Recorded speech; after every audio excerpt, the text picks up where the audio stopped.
Emmy యొక్క పెద్ద బొటనవేలు. అదొక జంతు ప్రదర్శనశాల. జంతువులన్నింటికీ అదొక పెద్ద ఇల్లు. ఆ జంతువులన్నీ వివిధ ప్రాంతాలకు చెందినప్పటికీ అవన్నీ కలిసి ఒక పెద్ద కుటుంబంలా నివసిస్తూ ఉండేవి. ఒకరోజు ఎమ్మీ అనే ఒక ఏనుగు పలహారం కోసం పరిగెత్తుకుంటూ వెళ్ళింది. అప్పుడు దాని కాలికి దెబ్బ తగిలింది. అబ్బా!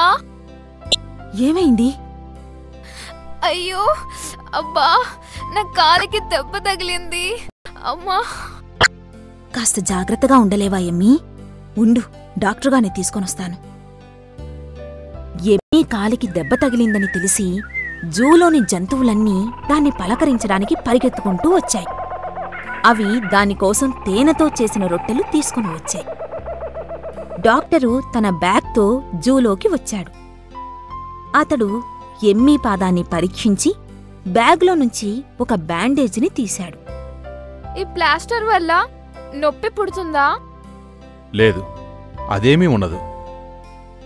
ఈ కాలికి 1 వారం విశ్రాంతి ఇవ్వాలి. అంటే ఇటూ అటూ తిరగవద్దు. వారం రోజులు ఒకే చోట కదలకుండా ఉండాలంటే నా వల్ల కాదు. ఓ ఎమ్మీ, కానీ నీకు సరిపోయే పెద్ద చక్రాల బండి మన దగ్గర లేదే. దయచేసి ఏదైనా ఉపాయం ఆలోచించి ఏదన్నా చెయ్యండి ప్లీజ్. సరిగ్గా అప్పుడే ఎమ్మీ ప్రాణస్నేహితుడైన జాయ్ అక్కడికి వచ్చాడు.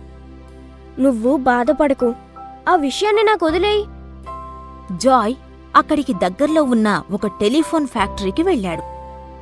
మిగిలిన జంతువులన్నీ ఎమ్మీని దగ్గరుండి జాగ్రత్తగా చూసుకున్నాయి.